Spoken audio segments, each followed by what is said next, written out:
한국경제TV 생생한 실전 투자 정보 와우퀵. 월 5,000원 커피값으로 투자 정보가 내 손 안에 배달됩니다. 와우킥 N에서 만나요.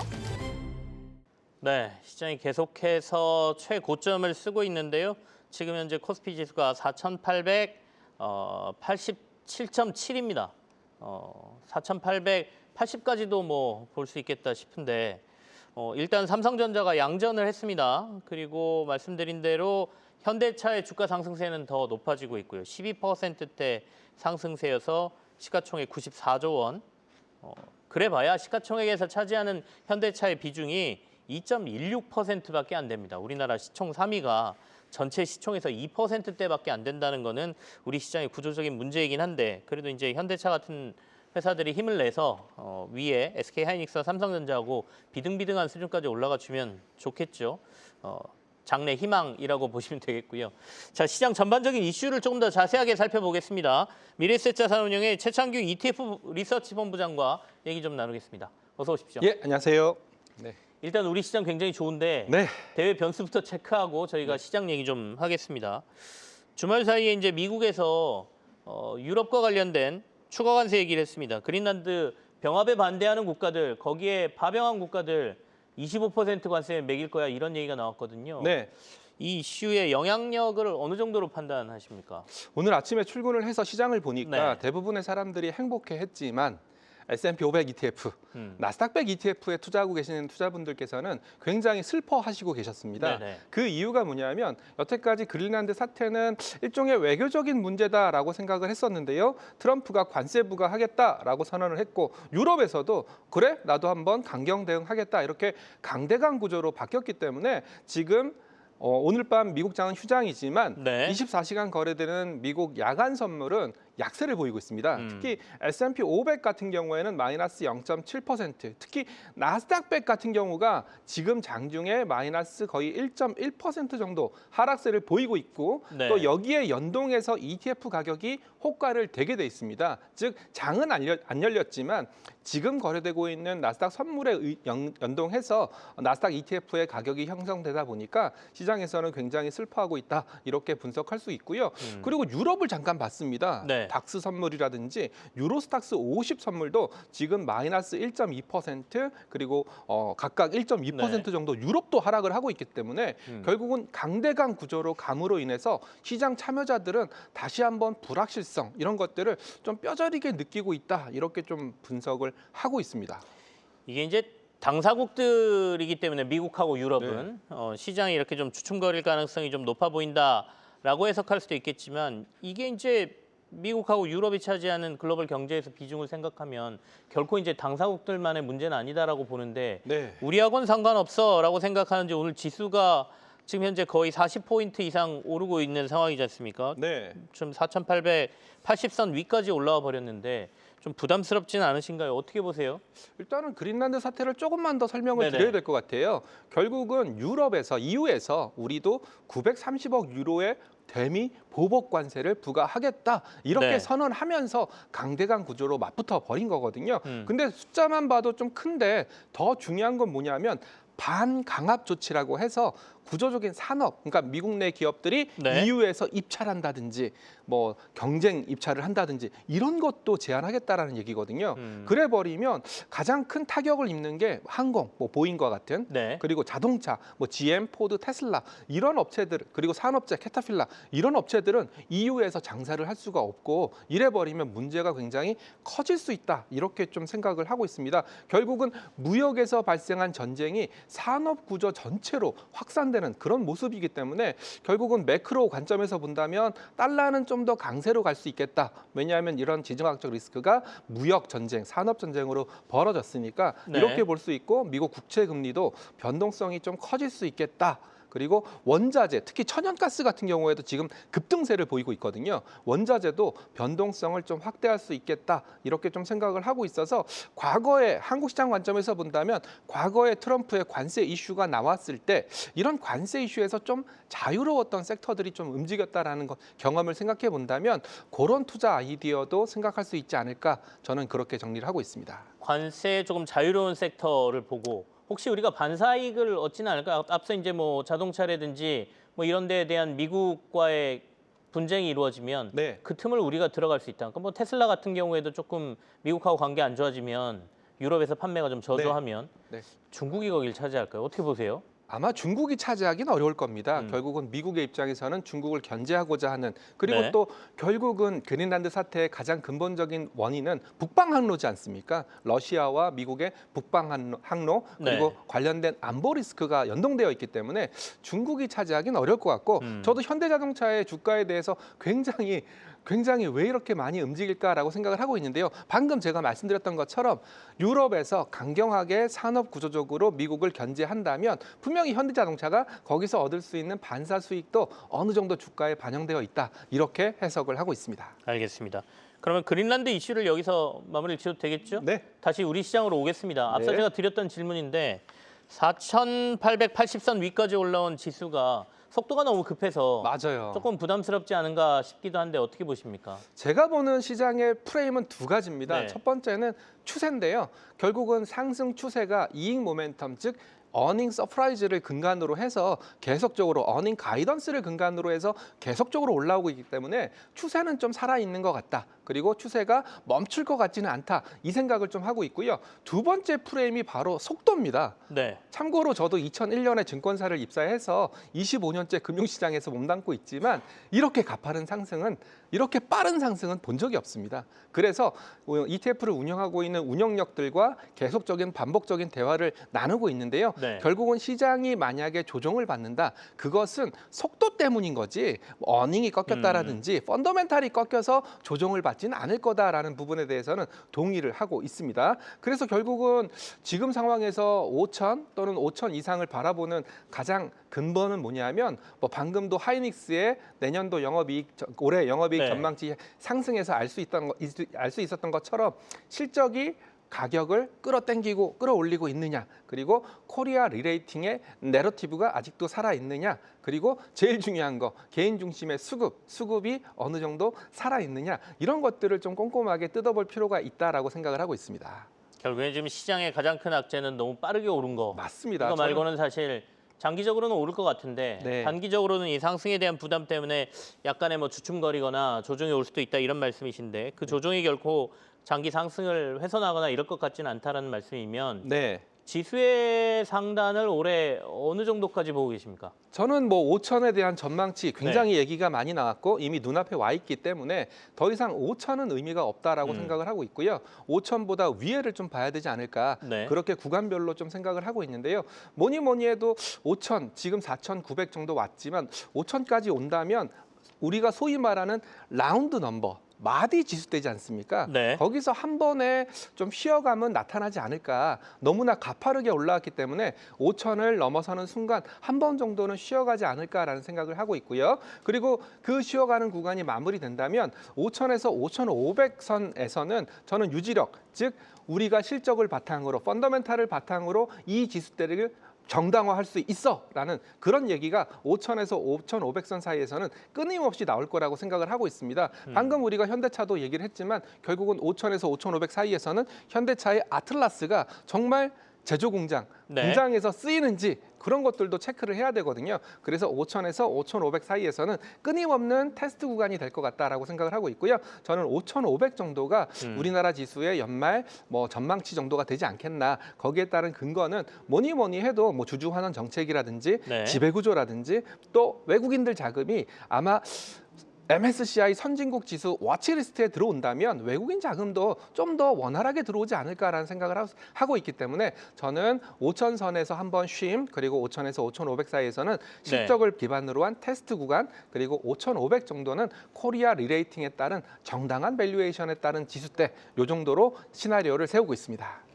앞서 이제 저희가 좀 너무 빠른 게 좀 부담스럽다라고 했는데 거기에 대한 부담감을 시장이 좀 가격에 반영하는 거는 지수가 이제 5천을 딱 넘어선 다음 네. 이때쯤 이제 그게 좀 나타날 가능성이 있다라는 말씀이시고 일단 1차 목표 달성했으니까 네. 여기서 뭐 차익 실현하시는 분들도 있고 분명히 나올 겁니다. 예, 너무 많이 올랐어라고 해서 좀 부정적인 분들도 계실 테니까 그런 이제 선바뀜이 일어나고 나면 5,500포인트까지의 그 구간에서 이제 움직임이 좀 나올 것이다 이런 말씀이세요. 그러면 지금은 과열이라는 표현이 어울리지 않다 이렇게 보시는 거예요? 속도 측면에서는 과열이 맞습니다. 네네. 너무나 빠르게 올라갔기 때문에 속도 측면에서는 과열이 맞다라고 저는 생각을 하고 있고요. 네. 상승의 폭, 즉 지수 레벨이 올라가는 상승의 폭 생각에서는 어느 정도 정당화된 상승이다 이렇게 좀 생각을 하고 있습니다. 특히나 삼전 하이닉스의 영업이익 전망치가 그런 것들을 대변을 해주고 있거든요. 그리고 밸류에이션 측면에서는 비싸졌다, 정당화되고 있다 이런 것들을 상당히 많이 고민을 하고 있는데요. 비싸졌다라는 얘기를 하기 위해서는 어닝, 이익이 못 쫓아오면 비싸졌다라고 얘기를 하고 있는데 네. 저는 이익도 충분히 따라오고 있기 때문에 밸류에이션 상으로도 비싸졌다라는 논리는 맞지 않다 이렇게 좀 생각을 하고 있습니다. 그렇지만 뭐니 해도 속도가 부담스러운 건 사실이니까 저라면은 너무 많이 급등한 섹터는 좀 비중을 좀 줄이는 게 어떨까라는 생각을 좀 해보고 있고요. 그리고 실적이 바탕이 되고 있는 네. 그런 주도주는 일단 매도 버튼을 없애버려라 이렇게도 얘기를 하고 있습니다. 증권사에서 없애주시면 안 됩니까? 아, 그럴까요? 네. 사실 그럼 고객들하고 분쟁이 생기겠죠. 네. 그만큼 이제 장기 상승 추세를 탔을 때는 매매 많이 하지 말고 그렇죠. 주도주가 사실 조정 온다고 장기 상승 추세에서 쉽게 이탈하는 경우는 없다. 이렇게 말씀하시는 분들도 있던데 네. 그 주도주라는 건 지금 시장에서 결국에는 IT, 반도체 쪽인 것 같습니다. 네. 어쨌든 밸류상으로나 이렇게 보면 속도는 좀 부담스럽지만 과열 구간은 아니다 이렇게 판단하고 계신다는 말씀이시고요. 네. 그러면 우리가 어떻습니까? 그래도 시장에 보면 대차거래 잔고라든지 이런 것들은 꽤 많이 올라오면서 네. 공매도라든지 이제 하락하게 되면 네. 그쪽과 관련돼서 막 우수수 쏟아지지 않을까라는 우려도 좀 있거든요. 네. 일단 뭐 공매도의 그 순서에 대해서 설명을 네. 드리면 한국에서는 무차입 공매도, 내가 주식을 갖고 있지 않은 상태에서 공매도를 때리는 것은 법적으로 금지가 되어 있습니다. 그렇기 때문에 공매도를 때리기 위해서는 첫 번째 주식을 빌려온다. 이 거래를 대차 거래라고 하고요. 네. 두 가지가 있습니다. 수량으로 보는 방법, 대차 거래량, 그리고 금액으로 보는 방법, 대차 거래 잔액 이렇게 두 가지로 나눌 수가 있는데요. 대차 거래 잔액 같은 경우에는 확실히 올랐습니다. 왜 그러냐면 일단 빌리는 수량도 많이 늘었을 뿐만 아니라 빌려놓고 가만히 있어도 괜찮거든요. 네. 근데 주가가 올랐으니까 주가가 올랐으니까 빌려야 되는 주식 자체가 올랐으니까 그 네. 금액이 커졌다 네, 이런 금액이 말씀이시네요. 커졌다라고 네. 볼 수가 있습니다. 일단 시장에서 볼 수 있는 것은 두 가지로 좀 보셔야 될 것 같습니다. 첫 번째는 어떤 업종 중심으로 대차 잔액이 집중적으로 늘었는지 이걸 좀 보실 필요가 있다라고 생각을 하고 있고요. 두 번째로는 이 대차 잔액이 늘어난 것만 갖고는 시장에 미치는 영향은 심리적인 영향 외에는 없습니다. 즉 공매도로 연결이 돼야지만 이 대차 거래 잔액이 시장의 공포, 종목의 공포로 다가올 수 있거든요. 그래서 일단 어떤 업종에 집중되어 있는지 그리고 실제로 공매도로 연결이 되는지 이 두 가지를 체크해 봐야 되지 단순히 늘었다 하나만 네. 갖고는 시장에 미치는 영향은 없다라고 보여집니다. 그럼 주로 어떤 업종 쪽으로 공매도 대차 잔고가 좀 늘어났습니까? 아무래도 시가총액 상위 종목들 쪽으로 늘어난 건 사실입니다.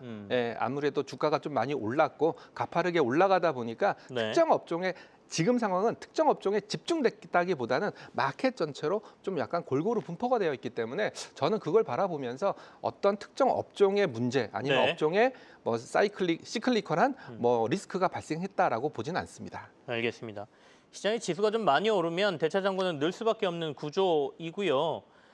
항상 말씀드립니다만 지수 증시는 이런 의구심을 돌파하면서 가는 게 또 지수대이기 때문에 네. 강세장에서 이제 앞으로 어떻게 되는지 좀 봐야 되는데 근데 최근에 당국이 얘기한 것 중에 흥미로운 포인트가 하나 있었습니다. 네. 레버리지 ETF와 관련돼서 우리나라는 이른바 이제 곱하기 2, 곱하기 3에서 곱하기 네. 3은 안 된다 이렇게 규정이 돼 있었잖아요. 네. 그렇다 보니까 해외에 상장돼 있는 이제 3배짜리를 우리 투자자분들이 투자하시는 경우가 생겼는데 국내에도 이제 그걸 허용하겠다라는 얘기가 나왔습니다. 네. 이게 시장에 미칠 영향력이 있습니까? 일단은 가능할까부터 점검을 해드릴게요. 네네. 제가 ETF 업계에 일하고 있으니까 이게 가능하려면은 자본시장법 시행령을 좀 바꿔줘야 됩니다. 시행령에서 무슨 얘기를 바꿔줘야 되냐면 한국에서는 ETF라는 비즈니스를 하기 위해서는 기초지수가 반드시 있어야 되고요. 네. 기초지수의 분산 요건이 있습니다. 분산 요건이 뭐냐면 일단 기초지수가 되려면 10개 종목 이상으로 구성해라. 10개 종목. 그렇기 때문에 단일 종목 ETF, 레버리지 ETF가 나오기 위해서는 기초 지수가 한 개여야 되지 않습니까? 네. 물론 한 개에다가 선물이 더해지는 그런 구조가 되겠지만은 기초 지수가 10개 이상 돼야 된다라는 자본시장법 시행령상의 그 규칙이 바뀌어져야 되고요. 그리고 금투협 규정에서도 2배, 3배 레버리지와 관련된 규정이 있기 때문에 이 부분이 바뀌어야 되는데 다행스럽게도 이런 시행령에 대한 개정은 국회에서 논의하는 게 아니라 국무회의라든지 정부에서 회의를 통해서 바꿀 수 있는 내용들이니까 얼마든지 시행령 개정을 통해서 나올 수 있다라는 말씀 먼저 의지만 드리겠습니다. 있으면 바꿀 수 있는 네, 부분이다라는 의지만 있으면 바꿀 수 말씀이시네요. 있는 네. 내용입니다. 그리고 또 이런 내용들이 나오게 된 배경을 좀 뜯어보니까 홍콩에서 삼성전자 레버리지, 네. 하이닉스 레버리지가 상장이 됐고요. 작년 연말 정도에 상장된 걸로 기억하는데요. 거래가 굉장히 잘 되고 있습니다. 지금 우리 투자자들이 사실은 홍콩 가갖고 그거 투자하고 있다는 얘기 언론에서 많이 했거든요. 그러니까 네네네. 국내에는 그 상품이었기 때문에 장기적으로 오름 추세가 분명해 보이니까 네. 나는 조금 더 추가 수익을 올리기 위해서 네. 레버리지, 그러니까 단일 종목 레버리지가 있는 홍콩 가서 투자할래라는 투자자들이 많으니 결국에는 요즘 자본 흐름이라는 게 이 턱이 많이 낮아져 있지 않습니까? 그러니까 그렇습니다. 얼마든지 우리가 해외로 나가서 투자할 수 있다면 동일한 상품을 한국 시장에 만들어주는 게 자본 유출을 막을 수 있는 방법이다. 좀 다급해진 것 같아요. 네, 그렇게 해서 저는 이번 아이디어들이 나온 게 아닐까라고 생각을 하고 있고요. 단기적인 효과를 말씀드리겠습니다. 만약에 한국에 삼성전자 2배, 삼성전자 3배 레버리지 ETF가 상장된다면 거래대금 유동성은 굉장히 풍부해질 겁니다. 참고로 그 ETF에는 삼성전자 현물도 담게 되고요. 네. 그리고 삼성전자 주식 선물도 담게 되고요. 그리고 수합도 담게 되니까 이걸 말미암아 삼성전자의 유동성 자체는 굉장히 늘어날 가능성이 높습니다. 그리고 이렇게 유동성이 늘어나는 만큼 또 한 가지 조심하셔야 될 것은 변동성입니다. 결국은 선물이 현물을 흔드는 ETF가 현물을 흔드는 웹도덕 현상도 일어날 수가 있고요. 네. 그리고 또 이런 레버리지 상품의 특성상 분명히 주가 조정이 일어났을 때 손실률은 더 커질 수밖에 없거든요. 거기에 따른 어떻게 본다면 투자자 신뢰 아니면 투자자 수익 손실을 방어하는 이런 논쟁들이 끊임없이 나올 건데 일단 업계에서는 레버리지 ETF를 통해서 외국에서 거래되는 자금들이 이왕이면 한국에서 거래됐으면 좋겠다라는 네. 그런 의지가 담긴 거고요. 정부 입장에서도 이런 걸 통해서 결국은 자금들이 한국으로 들어오기를 국내로 들어오기를 바라고 있으니까 저는 정부의 의지 즉 주가 부양에 대한 정부의 의지를 네. 이런 레버리지 ETF를 통해서 읽을 수가 있었습니다. 저희가 얘기 나누던 도중에 지수가 4,890을 잠깐 찍었습니다. 지수대가 조금씩 더 높아지고 있다는 말씀을 드리고요. 근데 이제 금융당국이 사실 ETF의 그러니까 레버리지, 단일 네. 종목 이런 것들 좀 막아놨던 이유는 이른바 투자 보호라는 거였죠. 그렇죠. 아까 말씀하신 이 변동성 때문에. 지금이야 이제 지수가 계속해서 오르니까 네. 이거 투자하면 정말 돈 많이 벌겠네 하지만 이게 방향이 바뀌는 순간 손실도 이제 2배, 3배 나는 거기 때문에 분산 요건도 없고 한 종목이 빠질 때 그걸 그대로 받아야 되니까. 그렇죠. 근데 이제 그거 걱정은 내가 할게라고 투자자들은 지금 얘기하는 거 아니겠습니까? 왜 이걸 당국에서 해주십니까? 우리가 알아서 할 테니까 풀어주십시오. 안 그럼 나 해외 가서 투자할래요. 그러다 보니 시장이 아마 열릴 걸로 보이는 모양새가 좀 나타나고 있습니다. 자, 그러면 상반기하고 하반기 올해 나눠봤을 때 우리 네. 본부장님께서 중요하게 봐야 하는 변수를 꼽는다면 네. 뭘 생각하세요? 상반기는 한 4가지 정도 꼽고 있는데요. 첫 번째는 네. 방금 그린란드 사태를 봤던 것처럼 관세, 무역 분쟁이 다시 한번 불거지지 않을까. 특히 또 반도체도 미국에서 생산하지 않으면 100% 관세를 때리겠다. 이런 얘기들이 있지 않습니까? 네. 그게 첫 번째고요. 두 번째는 지금부터 미국 종목들의 실적 시즌이 돌입할 텐데 결국은 지금 펀더멘탈을 어닝들, 실적들이 정당화하고 있느냐 요거에 대한 시험대가 될 거다라고 생각을 하고 있고요. 그리고 세 번째는 정책입니다. 지금 상법 개정안 3차 그리고 배당소득 분리과세 시행됐거든요. 이런 것들이 다시 한번 어느 정도의 진척으로 빠른 속도로 일어날 거냐. 그리고 제일 중요한 것은 환율입니다. 환율이 지금 굉장히 높은 수준을 나타내고 있으니까 상반기에서는 요 4가지 팩터들을 좀 체크하실 필요가 있고요. 하반기는 저는 금리 정책일 것 같아요. 결국은 페드 연준 의장이 네네. 누가 되느냐 거기에 따라서 미국 금리가 결정될 거고 미국 금리가 결정된다면 뭐 환율이라든지 한국 금리에 영향을 미칠 거니까 결국은 금리 방향성이 하반기의 핵심이다라고 생각을 하고 있고요. 그리고 AI 투자 하반기에도 계속될 거냐 이렇게 캐펙스 투자가 과도하다, 에너지가 모자르다라는 얘기를 하고 있는데 네. 이런 AI 투자 사이클이 계속될 거냐 이런 부분도 체크해볼 필요가 있고요. 그리고 뭐니 해도 하반기에는 미국 지방선거 있으니까 거기서 또 트럼프가 어떤 또 멋진 정책을 또 땡겨와서 또 투자자들의 마음을 사로잡을지 그런 것들을 하반기에 꼼꼼하게 체크하면 좋을 것 같습니다. 우리 시장의 이제 상승의 출발은 어떻게 보면 정부가 추진했던 증시 활성화 대책을 1순위로 꼽아야 되지 않습니까? 네. 뒤쪽에 이제 반도체 이슈가 붙은 거고 네. 그렇다라고 하면 이제 3차 상법 개정안에 대한 기대감도 시장에 분명히 있을 텐데 네. 어느 정도의 영향력을 생각하십니까? 저는 영향력이 이미 우리가 모르는 가운데 굉장히 빠르게 포진되어 있다라고 생각을 하고 있습니다. 네. 제가 ETF 업계에 일하다 보니까 이런 말씀을 드리는 게 아니라 요즘 저희 ETF 업계가 만들고 있는 ETF들은 대부분 다 상법 개정안 주주가치 제고 이런 쪽에 포커스를 맞춘 ETF들을 많이 만들어내고 있고요. 거기에 해당되는 ETF가 바로 배당, 고배당, 뭐 지주사 이런 네. ETF들인데요. 여기에 발맞춰서 투자자분들도 굉장히 이런 쪽으로 호응을 많이 하고 계십니다. 그래서 우리가 인지하지 못하는 가운데 이미 상법 개정안에 따른 긍정적인 효과들은 확산되고 있다라고 생각을 하고 있고요. 거기에 해당되는 대표적인 종목들 꼽아드리자면 뭐 당연히 디스카운트, 그 거버넌스 디스카운트가 있었던 지주사가 거기에 해당될 거고요. 그리고 또 증권사도, 증권주도 여기에 네. 해당을 합니다. 증권주 같은 경우에도 고배당 종목인데다가 또 거래 시간이 또 늘어나지 않습니까? 이런 거에 따른 반사적인 이익이 가능하기 때문에 증권주도 거기에 해당되고 있고요. 그리고 은행주들도 여기에 발맞춰서 굉장히 빠르게 배당 성향을 늘리고 있는 그런 기업들이니까 이런 쪽으로 정책의 수혜, 상법 개정안의 수혜 계속될 거다라고 생각을 하고 있습니다. 그럼 이제 여러 가지 이슈를 저희가 논의했는데 지금 시장에서 밸류 부담이 좀 적으면서 이게 가장 어려운 질문인 것 같긴 네. 하거든요. 원칙이나 기준을 갖고 우리가 투자할 만한 섹터는 뭐 그다음에 종목 어디가 있습니까? 일단은 뭐 제가 보는 관점에서는 네. 첫 번째 이익 가시성이 얼마나 좋으냐, 그리고 가격 전가력, 어찌됐건 관세 경쟁이라든지 무역 분쟁이 계속 일어날 텐데 이런 관세가 부과됐을 때 가격을 전가할 수 있는 섹터가 누가 있느냐, 그리고 또 요즘은 현금 흐름이 가장 중요하지 않습니까? 안정적인 현금 흐름, 주주 가치를 환원시킬 수 있는 그런 업종들이 뭐가 있느냐, 이런 것들을 꼼꼼하게 생각해 본다면 뭐 굉장히 뭐 루틴한 식상한 답일 수 있겠지만 저는 무조건 AI 또는 AI 전력, AI 인프라 쪽이 거기에 해당되지 않나 그런 생각들을 하고 있습니다. 특히나 최근에 구리 가격 상승에서 알 수 있다시피 AI 전력과 관련된 수요는 뭐니 해도 쇼티지가 굉장히 심한 수요고요. 그리고 데이터 센터를 짓는다고 해도 거기에 해당되는 뭐 ESS라든지 뭐 아니면 송배전 설비라든지 이런 네. 것들이 너무나 부족하기 때문에 저는 뭐 당연한 답변 아니면 어떻게 본다면 좀 식상한 답변이라고 생각할 수 있겠지만 AI 전력 관련된 인프라 관련된 섹터 업종들이 거기에 해당된다. 라고 판단하고 있습니다. 시장이 이렇게 빠르게 오르면 도리어 매매하기가 되게 힘들거든요. 네. 우리 투자자분들한테 뭐 조언 하나만 해주시죠. 지금 상황에서는 네.